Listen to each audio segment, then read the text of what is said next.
Town Council 2026 budget public hearing, June 5th, 2025. Could I get a roll call, please? Newman present. Holloway present. Buckholz present. Buda present. Rosen present. Ashworth present. All right, let it be known we've established a quorum. If we could all rise for a moment of silence and pledge allegiance.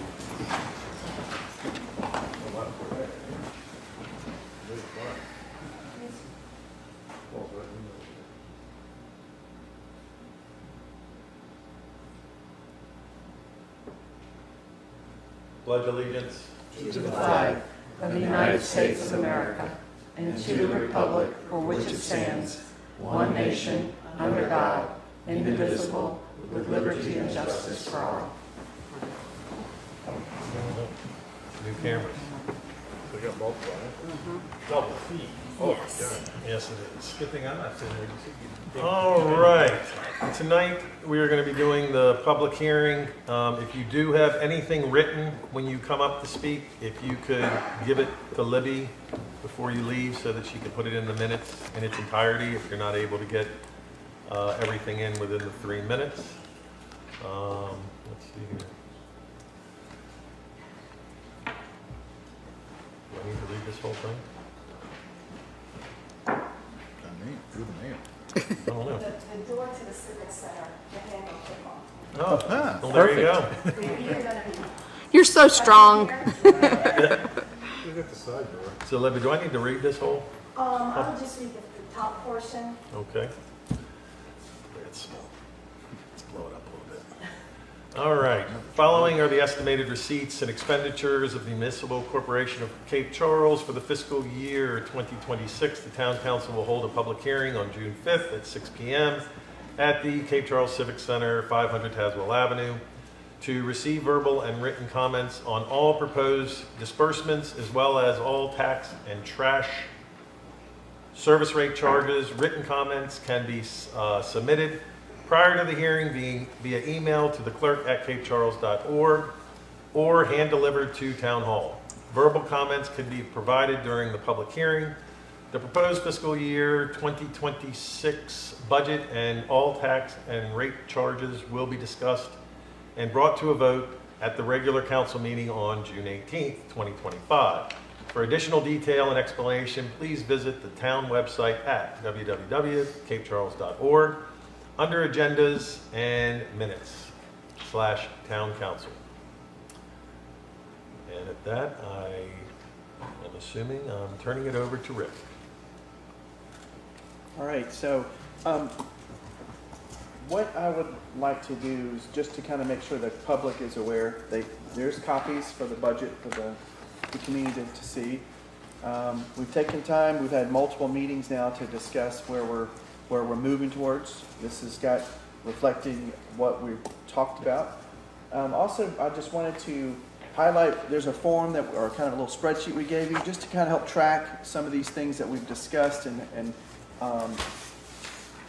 part of it was the budget was built with meat land purchase, the purchase of meat land, and how we could reflect the budget if we were to take that out. And so this is what that's reflecting. And I also brought my staff here just to be here if there's questions that we could help address.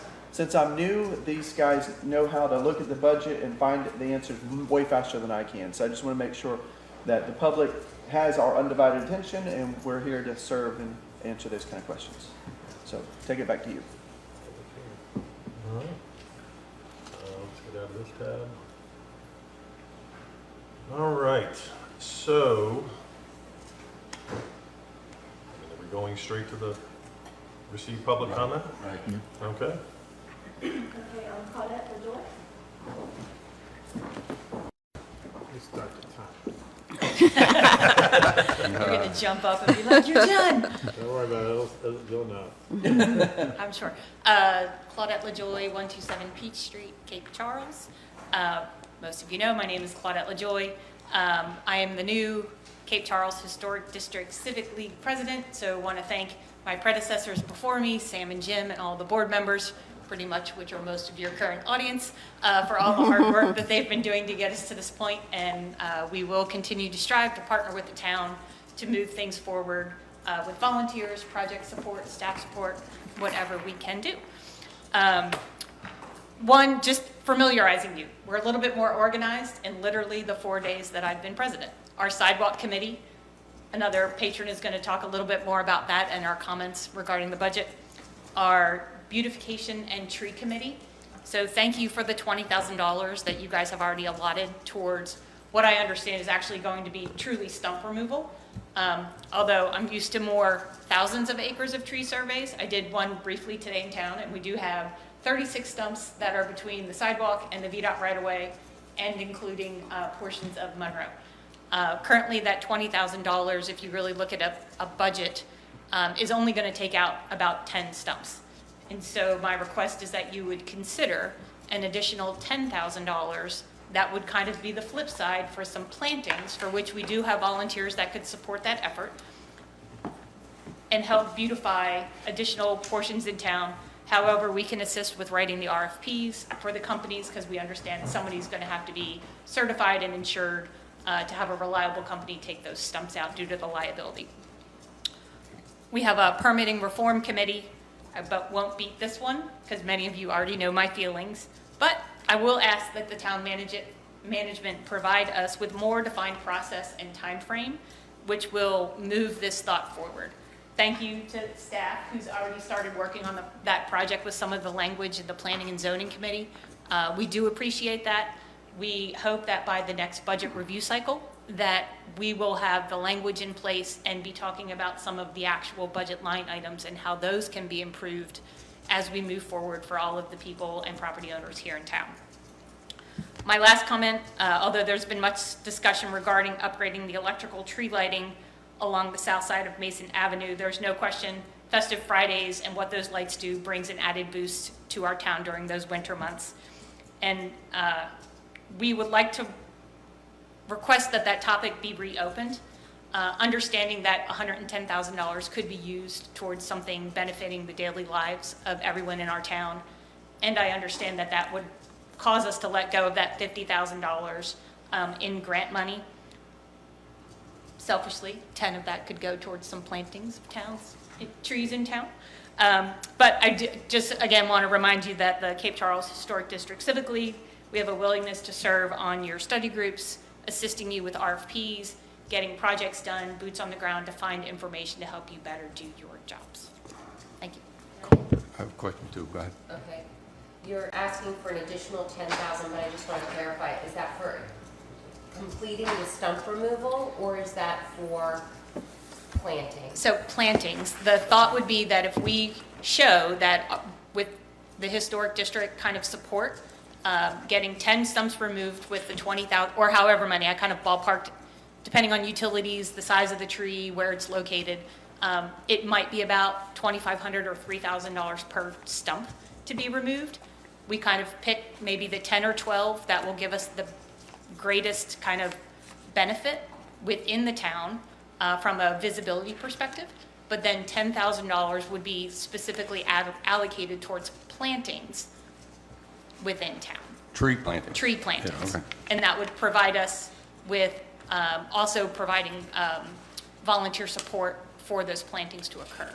And you said rough estimate was that there are 36 stumps, so we would need roughly. So this would be the first cycle if we show, to be honest, if we show that we've made progress and this is something worthwhile, that either the budget review cycle or the next year, we then come back with another series of money to try and allocate to kind of solve the remainder of the problem or take another chunk of it to move it forward. So I'm assuming these are fairly big trees that you're gonna put out. It's a variety. So there's some that are small, so we could do a lot of them. Some, to be honest, they've probably had a pretty advanced kind of decay at the moment, so wasting the money to do a stump removal may not be worth it. But there are definitely some larger tree stumps that would probably be beneficial just to look at sooner rather than later. But I felt like it's more fair to ask for a planned approach rather than a significant money up front to take care of the problem. I'm just wondering if we could get better rates on a contractor to come out with having more stumps. Well, that's what I mean. If we decide, you know, say with that $20,000, we say we have 10 to 15 that we want to start with now, and we would have one contractor put a bit, like, I assume it has to go through the RFP process, so put out the request, see what those numbers come back with, and I can give an itemized list of, these are all of the 36 stumps, and either town council can approve, or we can provide a priority list of those 36 to start with. But the idea would have one contractor do it at one time, so it was just one stump after the next. I've spoken to 2 contractors who've given us some way better pricing than that, and I would love to share my stump map that I made of the town a month ago. Seriously, I if you want a appreciate that, copy. for sure. There's like over 40 that I had on here. Some But- I was like, technically, are people letting them look like bushes now? There's a, Could go either way. there's a few like that. I mean, I scoured, so, but I included little ones too, so. Yep. But I talked to a few people who would love to do it as like, and they're licensed and everything, who would be Sure. willing to say, hey, give me 6 months, and like, hey, I get a day where we're slow, I can send a crew down to grind, and Even you know, better. we can chip away, but we could get way better pricing, not to say that I'm not in favor of doing more than just stumps, but, I would rather have more, yeah. better price and more stumps, And I love, for sure. you know, prioritizing if we need to as well. And there may be some people, just like sidewalks, who are like, don't want you tearing them up, because they're technically beat out right away, but there's no sidewalk, it's kind of their lawn, and they may just be like, hey, I like setting a plant on top of that thing, and you'd stay off my property. There are a few that people have landscaped, so it would be just frankly, a conversation with that Exactly. adjacent property owner to say, would you like to keep your beautiful landscaping, or Yeah. would you like the stump removed? Right, And I think that's a simple way to handle it. definitely. Paul, go ahead. Thank you. No, I'm all set. You're done? Yep. Andy? So, clarification, are you gonna remove them or grind them? It's 2 different things. I assume that they would be ground. Okay. To remove them, You don't need to feel- remove them, I mean, yeah, Well, unless I you're would building be something. an added expense, and I feel like some potential utility interactions would be an sidewalks. issue. We'd have bigger sidewalk issues. Yeah, All right, good. Anybody else? but again, that could be up to the contractor. If they're smaller and they could pull it, not make a difference, then that's fine too. Thank you so much. Thank you. Thank you. Great job. Do you carry your stump map everywhere? everywhere I go. Yeah. Never leave home without He has a it. stump map at all times in case you have any. I have a tattoo of it. Stumpy Newman. Hi, Hello. happy birthday, Adam. I'm here representing our new sidewalk committee on the Civic League, and to provide some context, we are very appreciative of you all considering adding sidewalks as your 3rd priority in your community strategic plan. Also grateful that the $100,000 for sidewalk as it stands now remains in your budget, and that based on conversations with our new town manager and previous town manager, we may be able to identify some low-hanging fruit for you all to use that $100,000 toward. Our new sidewalk committee consists of me, Sam Jones, Diane Davis, and Emily and Greg Gentry have also been helping out. And so, for some context, we one day rode around on the golf cart with a linear measuring stick and did Fig Street, Washington, and one side of Jefferson, and as a round number, it came out to be roughly 3,960 feet of empty, vacant, no sidewalk. And so I rounded up just to give a round number, since I'm not even taking into consideration like driveways or ADA ramps or anything like that. But if you use 4,000 feet and times it by a baseline number that Bob provided us of $150 per linear foot, and times those two together, that comes out to $600,000 of just those sections. And so I basically was just bringing that up in case you all decide that it might be useful to allocate any more funds, that there's certainly plenty of areas that we would be able to identify. And I also understand, to Mr. Hosey's point, that there are higher priority items in the current strategic plan, with number 1 and number 2 being super important, and will likely use a lot of the town's resources to develop those. Nonetheless, sidewalks were identified by our neighborhood as a priority, and this is certainly a place where our Civic League can add value and help out. And so over the course of the budgetary year, I'm willing to coordinate to do some of the legwork in updating the map from the comp plan in 2020, seeking input in developing priority areas for community stakeholders, and presenting staff with a community-driven launch point. I understand there's lots of logistics that would go into developing an info plan, like phasing, the actual implementation of the logistics of getting property owners to comply, and if you need to, make updates to policies and those sorts of things. But I think over the course of the year, with the committee staying active in this, we certainly could make progress and provide staff with a launch point to help ease some of the burden. And with that is my appeal to potentially add more funds to that. Thank you. Thank you. Does anybody have any questions? All good? All right, who's next? Sam Jones?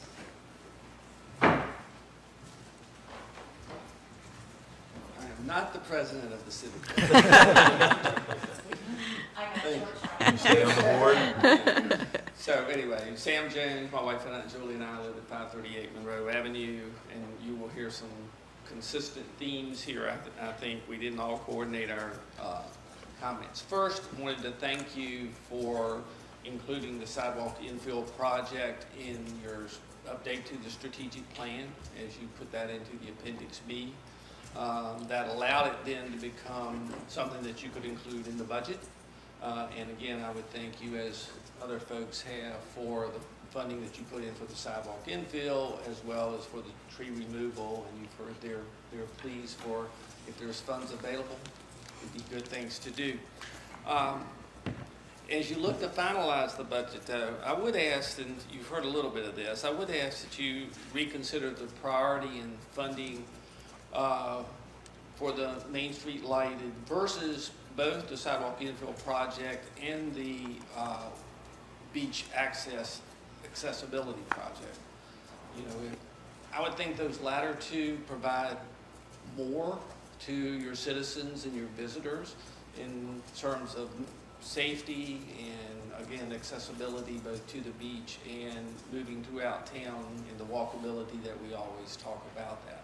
So again, as you look at how you've allocated those funds and how you prioritize those three things, and I know you've had discussions of that during your work session. And I think that is all I have to say, other than say thank you for giving me the opportunity to speak and for your work. Thank you. Thank you. Thanks, Sam. Mark,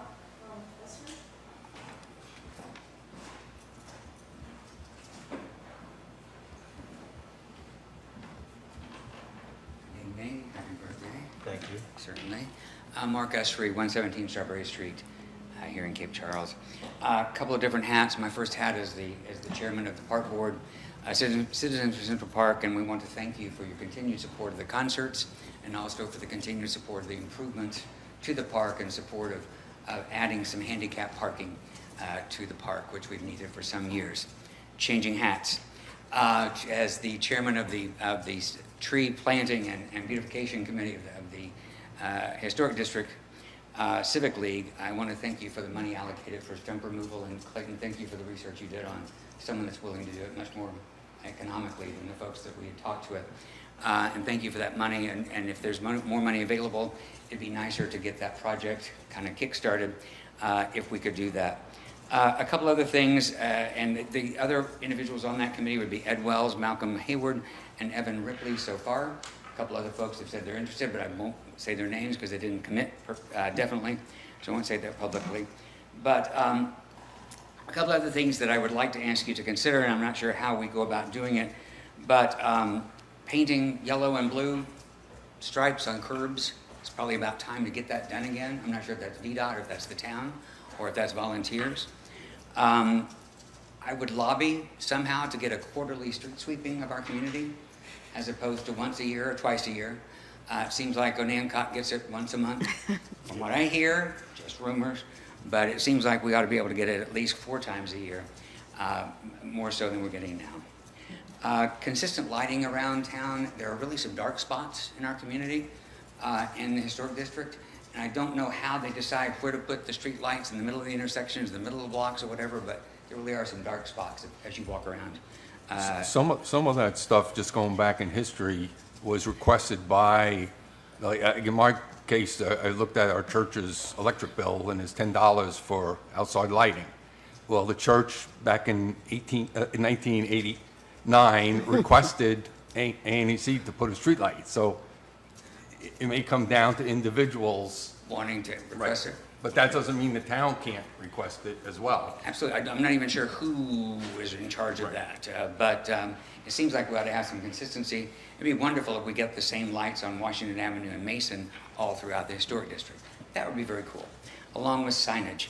As far as the stop signs, I know this is a VDOT thing, but dang it, can't we get stop signs that go straight up and down as opposed to leaning forward and sideways and everything else?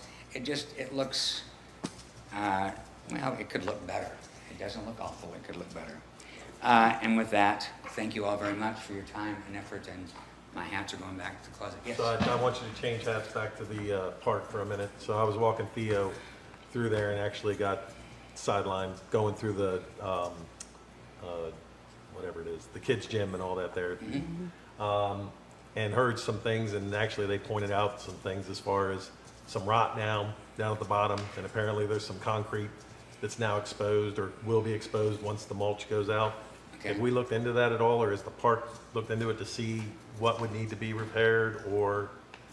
I have not. I was in the park for about 7 hours today doing other things, but I will make sure that we take a look at that and see. I'll get in touch with Ralph and see if he can meet me over there and take a look. Okay. See what we can do. And playground, that's the word I was looking for. Thank you. I knew thing what where you're talking kids about. Yeah, We'll get that taken. We'll get that I looked at. know. All these words. Thank you for mentioning it. Okay, All right. thank you. You bet. This is not yelling, it's a short bus, That's everybody that's signed up, but I do have some comments that were submitted in writing. All right. Okay, this first one is from Jim Granger. And it says, we are in a difficult economic period for our town. We put almost all of our eggs into the tourist basket, and that basket is running low. I'm sure there's hard data to back me up in Cape Charles, but Northampton County is already planning a tax increase to make up the shortfall in transient occupancy tax revenues. Anecdotally, STR rentals are down. Many STRs have been forced into 3- and 4-day bookings, and that is causing problems for the B&Bs. There are lots of houses for sale, and many are just sitting, even after price improvements. Love that phrase. Taxes are already hurting the people of Cape Charles. We really need to cut back on spending and give them a break. I know that we have kicked the can on things for too long, but if we're spending, spend wisely, and if we don't need to take on an expensive project right now, don't. Budget priorities. In my opinion, we desperately need sidewalks, which would benefit residents and tourists alike. We should be able to walk the length of Fig Street on a sidewalk and from Fig Street along every east-west avenue to the beach. We only need to do one side of the street. I understand the dilemma of the ordinance, which requires all homeowners to provide a sidewalk in front of their house. My recommendation is that all new construction provide a sidewalk and the town take care of the rest. If there are issues with residents who are forced to pay for a sidewalk, even if they weren't new construction, my suggestion is to pay them back at the amount they paid for the sidewalk, not at current rates. We can't build an expensive town hall, execute a $25 million beach plan, and potentially buy a welcome center without massive tax increases. We are Cape Charles, not Virginia Beach, Hilton Head, OBX, or Ocean City. Who are we building all this stuff for? Not the full-time residents who have to pay for it. Welcome center. I have heard that there is discussion about buying a property on Peach Street for use as a welcome center. I am vehemently opposed to that idea. We already have a welcome center on the outskirts of town where it should be, that even has a name, the Cape Charles Museum and Welcome Center. I have heard that there might be some hard feelings between members of Town Council, Cape Charles Main Street, and the museum, and that has led to the concept of a Welcome Center on Peach Street. If that's the case, I say get over it, work the problems out without making residents pay for it. Sincerely, Jim Granger. Can I just make a comment? With regards to the sidewalks, we did change the ordinance to require new construction to have a sidewalk. So just want to clarify, that's not an option anymore. In the past, it had been, but we now require that. And that's on both sides if they have two, correct? Corners, yeah, if you're, Corners. yep. Or in my case, back in front. Okay, this one is from Philippa Wilcox at 401 Casat Knolls. I think spending money on electric for Christmas lights for 8 weeks is not appropriate. This is from Kathy, is it AP or Appy at 274 Old Course Loop. As a citizen of Cape Charles, I understand there is a budget line item that is close to being approved for the installation of permanent power for the twinkling lights in the trees on Mason Avenue. Given these trees are only lit for the winter holiday season, I am opposed to spending this money and feel the setup with extension cords is good enough. This is from Randy and Marianne Volton at 12 Kings Bay Drive. We would like to express our disapproval for allocating budget funds for underground electrical connections regarding the lighting of the Festive Friday trees on Mason Avenue. The proposal seems high for a 4-week celebration. There are alternatives to trenching conduit and burying the wiring. Uline 800-295-5510 offers much more affordable alternative solutions. The 2-channel heavy-duty cable protector is one such item. Thanks. This is from Tiffany Gelzinis from 122 Creekside Lane.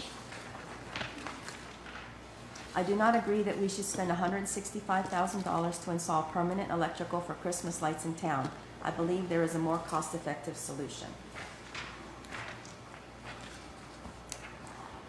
This is from Susan Berger at 550 Madison Avenue. I am writing to address the budget item to put electrical underground on the south side of Mason Avenue for safety reasons.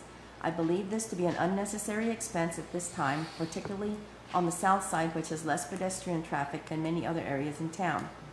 If pedestrian safety is a priority, maybe the council should concentrate on and direct more funds to sidewalk infill throughout town so that existing sidewalks are safe and continuous, and pedestrians do not need to walk in the street where sidewalks now randomly end. Thank you. This one is from Susan Panic at 408 Tazewell. It says line item 110-4430-7020, infrastructure, Mason Avenue electrical. The cost to provide underground electricity to light 17 trees for a few months out of the year does not seem cost effective. Budgeting $164,000 and subtracting $50,000 for a Northampton County infrastructure grant still leaves the town with a cost of approximately $6,700 per tree. Even considering the pros of underground electric, this seems excessive. I believe there are less expensive and safe alternatives for lighting trees and would like the town to reconsider this item. Thank you. And this last one is from Brent Carpenter and Libby Gray. I know they're residents, but they didn't include their address. There are 3 houses up. Okay. Yeah, It says, good afternoon, everyone. I have just read the weekly activity report from the town manager and would like to voice an opinion on something I saw in that communication. The town manager reported on the discussions progress of the new town hall. Myself and my wife disagree with both of the options that were stated as going forward. The idea of putting a town hall on the 7 lots coming into Cape Charles is a terrible option.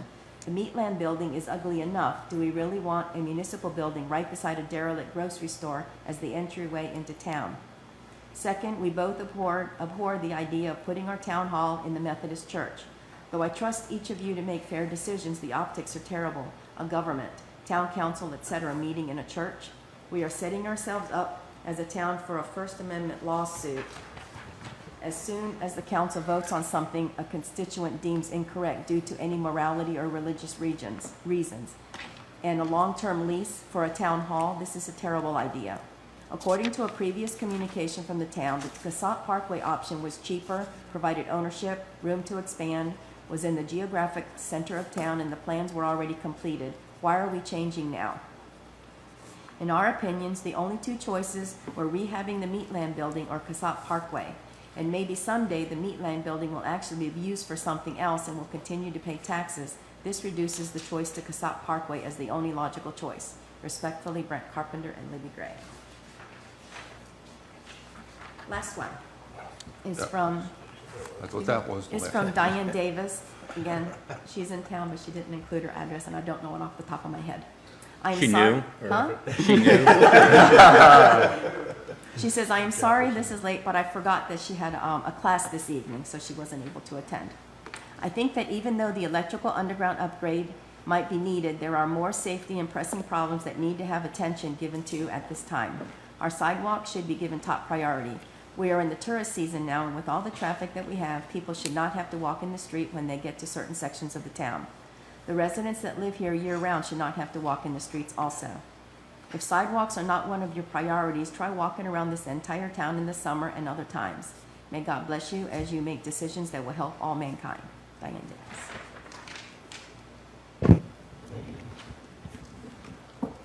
Timer's up. That being it, is there any comments or anybody have any questions? Historically, is this building a former church? Yeah. It was a library. Well, But Most before recent that, it was a building, Yeah. church, It was yes. a church? Okay, I just wanted to know that. Well, I was just going to say, we interacted with people who had in-person comments, and oftentimes we listen to people who write things in, and we don't really take a second to just address some of the things that they bring up that I think are important. And some of it is just making sure we communicate what's actually happening versus perceptions. And multiple things jumped out at me in all those comments, and I'm sure they did to all of you. I don't want to address every one of them, but there's a lot to chew on there. I mean, to your point, you know, we wouldn't, I don't think we discussed a long-term lease. This would be kind of a stopgap in lieu of getting people out of perhaps a less than ideal situation that they're currently in while we did something else. But I don't think we left that meeting thinking that that was a permanent solution. Had it been, it was because the church is essentially ceasing to use that as a church, so we would be leasing a building, not a church, not working alongside the church. And so those conflicts of interest, I don't know if they exist. I think part of the reason we liked the idea, I'm picking on Brent's letter at the moment, but part of the reason we liked the Randolph Avenue idea for the town hall was because of the optics, because we could hopefully build something attractive. I don't think any of us, and I don't think we would be able to just, you know, construct a cinder block and metal building at the entrance of town. I don't think anybody wants that. I think in part we wanted to build something that was like a welcome to Cape Charles type of, you know, not monument, but, you know, something to showcase, hey, you're here type thing. So none of us want to put something ugly there. I mean, there's other things, I'm all over the place in my mind. Well, just as a Yeah. comment on the options there. Option 4 did have in the presentation a 25-year lease. Yes, yes. Now, we talked about it at the meeting and kind of changed that, but it was a hard copy there, so I'm not sure if people listened and just are looking at the hard copy. And Well, it saying- sounds like he was just going off of Rick's weekly report notes, but that, I don't know, I can't remember exactly how you worded things, but anyway, that's not what we decided to do, so. Yeah, might have been looking at the packet that had been. Yeah, he may have just looked at the packet and not realized that we kind of didn't gravitate towards that. You know, thoughts about tourism being down, I mean, we can all, you know, I always like avoiding anecdotal statements about where we are on things. I mean, for every person that tells you that their STRs are down, my two neighbors are way up from last year. AJ's just had their best night ever a week ago. So, you know, first quarter meals tax was down. One of our biggest restaurants was closed for the first quarter, and they're doing fantastic at the new pub. So, you know, sometimes when the national travel scene takes a dip, we benefit from that because that $10,000 house that you used to rent in Nags Head, maybe you say, hey, we still want to go on vacation. You know, what are some other options? Maybe we try Cape Charles. So who's to say? I can't say Jim is wrong for 1 second. I'm just saying those aren't absolutes.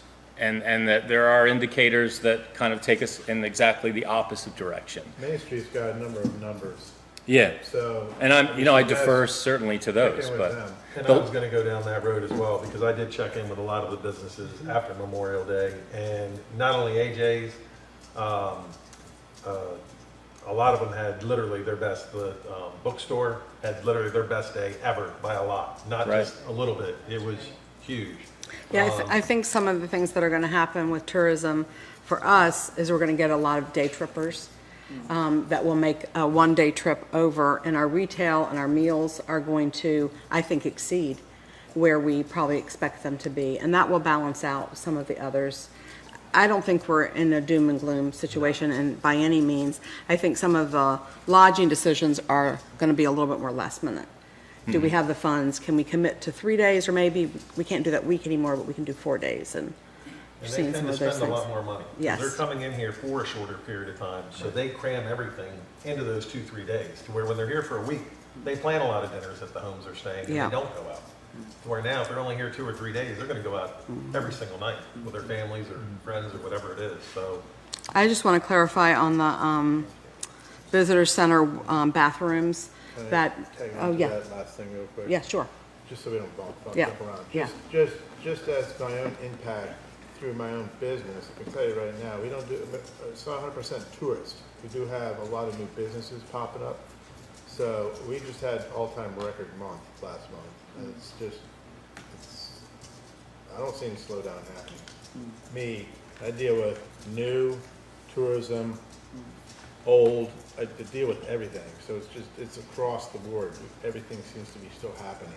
And again, this is all anecdotal. I mean, Right. you know, hey, until we see real numbers, you don't know, but I'm just saying, I don't see Collectively. the black cloud sort of circling around us Yeah. that, and I think you were gonna address the fact that we're not considering buying a visitor center Right. on Peach Street. Yeah, just to clarify that misunderstanding is that we've had the visitor center and restrooms on our priorities list for at least 4 years. And we had to take a halt on it because of the increased quotes on doing that, plus the Canoni land. And this opportunity has come up. We are not looking to buy that property. We're looking for a long-term lease to buy, and those are still being negotiated. It's no change in our budget, because that's why we're here tonight. I'm getting focused back on the budget. It's still allocated in our capital spending the same way it was. It's not anything kind of different in that. So just to clarify rumors and doing that, it's just the look of space. There have been many conversations, great conversations with the Welcome Center and museum, and the goal all along has been to drive people to them for the things that they provide in our history and get further into the train and all of those types of things. That's just a bad rumor. It achieves the bathroom, that's Yes, the key. the bathroom is that the key. Having a bathroom in. Closer to the commercial close- center of town. Exactly, that's Yeah. the priority, Yes. that's why this is really a good Yes. solution, not that it's a Yeah. welcome center or visitor center, Right. trying to usurp roles and Yeah. responsibilities of the museum as much as it's really achieving a need that has Yes. been expressed routinely and repeatedly, and this is an easy opportunity to do that. And there's national data that says if you can provide restrooms for people, they change their visiting time and spending time from 2 hours to 4 hours. And that's what this was always based on, and that's national research that's supported everywhere. So we want them to stay longer and shopping and doing that things. And I personally, not having 8 bathrooms in my darn home, if I'm downtown and I'm shopping, I want to go to a restroom there and keep shopping. Not like it's a long distance for me to walk back to my house, but it's just a reality of doing that. But thanks, Tara, that's accurate. If I could make one last comment about that, is that regarding the lights, what I've been told, and I don't have thorough knowledge of this, I'm the first to admit, but that this was not just about having twinkly lights for No. the holidays. But I would love to get more information myself, and we can revisit that if everyone would like to, but we've been told that there is a much larger component to upgrading the electrical along Mason Avenue, that the lights on that side of the street, on both sides of the street, they trip all the time, where we talked a lot earlier about street lights and throughout the And town and those safety. aren't and the holiday lights. No, Those just are our the- regular street lights. There's a walkway problem lights or whatever. electrically. That this is all part of an electrical upgrade, and yes, part of the utility of that would be that now we could eliminate extension cords cords going across with duct tape on them. But, you know, that alone to me is not a reason to do it. It's because it's part of a larger thing, but I would love to have some information on really the nuances of what makes this viable if we're going to do it, beyond just having some twinkly lights. I love the lights.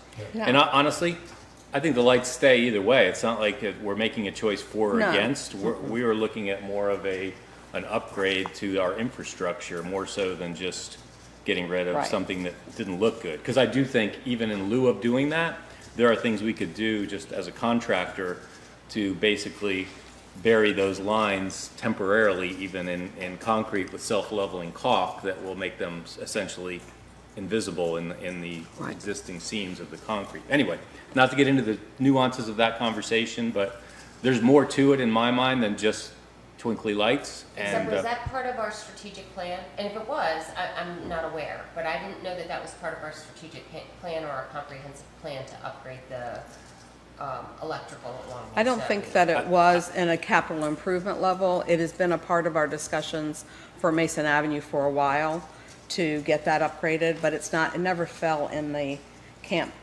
program though, as far as I know. And I can't remember what qualifies to do that. to be And I don't, honest. It's I only also, the dollars How- what is associated it? with it. Yeah, To me, right. it should have been on the capital plan Sure. at some point in time. Right. And not just being introduced at the Right. work session.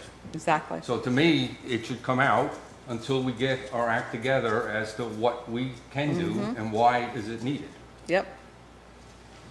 is And whether that, the monies need to be redirected elsewhere. Well, that'll take place in the next. okay, that's what I thought. We're not doing that. No, this is Because I part of- don't think it's when John was at our last meeting here, you know, we were talking about sidewalks, for example, and it's been brought up, like, why are we doing lights when we need sidewalks? And, you know, We it can't. was like, we have money for sidewalks. It's Yeah. not just about the checkbook when it comes to that. It's about the nuances of VDOT and homeowner preferences and a lot of other issues And we have to beyond use just the our- dollars and And we have cents. to use our camp plan in going through, and it's not either or one's better or worse.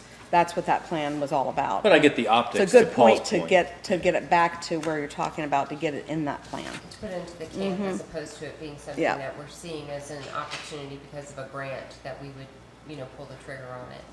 I think there is, though, perception is reality, and while they're not necessarily an either or, it is a dollar figure more significant than what we're putting toward sidewalks right now, and I think that might be a little bit of the rub for the community, at least from the feedback I'm hearing.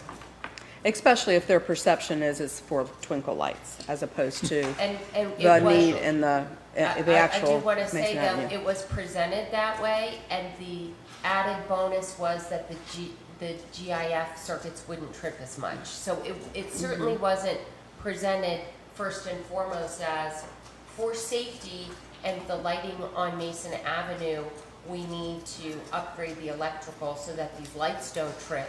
And the added bonus is we'll have electrical for our twinkly lights. It wasn't presented that way. Well, that's why I would love to get that info if that exists before we talk about it next time. Well, you're not going to get it until after Yeah. our June Right. budget meeting. So to me, it goes back into the capital plan once we get the information and the entire project. We're only talking about the south side, Yeah. all right? And the north side is supposedly more expensive. So let's get the whole picture, the reason for, and then we can talk about it, but not in 2 weeks. How long does the grant stick That doesn't matter. I mean, Okay. it wasn't put in our budget because of that grant. It was just, the grant was applied for in support of. They're, mutually, if we don't use it, we lose it, we apply again. Okay. We don't know if we we get it. get it, right. Okay. It was pretty tough to get it, but you never know. It kind of depends on how funds are.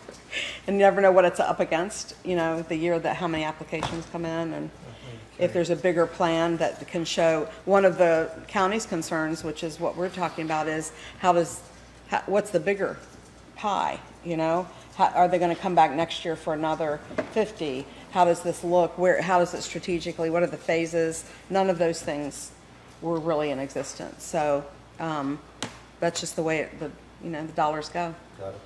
Paul, why, this is a true question, why wouldn't I get that info before we talk? Well, are you gonna put the entire budget then together in for our 2 week from now meeting and offer it up as an amendment? I think Well- it's premature to put it in the budget. This is my feeling. Right. Premature, and we can always come with the actual amendment to our capital plan, the Right. 5-year plan, and slot it on the years and Yep. address it in mid-year if we Sure. think we have monies. Isn't it already in the budget though, or no? Yes, it is It's in our in. budget. So and we'd have to that's- We have make an to take it amendment out. to take it Amendment. out. Yes. That's right. So if we got, Make an amendment to put it into the camp. right, No, Which is I'm saying budget. make an amendment right now, in 2 weeks, to take it out, Yes, understanding we're gonna park it later on into the camp. but don't we have to make an amendment to put it into No. camp? You don't. No, should have been there. Should have been there all along. It'll just Well, go where you it's may supposed get to a be. point that you bring the total dollar value and you say, no, I don't want to do that project, period. right. It doesn't go into the camp, Yes. right? Sorry, that's where you want to put it. Well. We don't have to No. worry about that. Yeah, we'll make an amendment. Of where we want it to go. Yeah. I might be, maybe. Anything else? I don't hear anything else.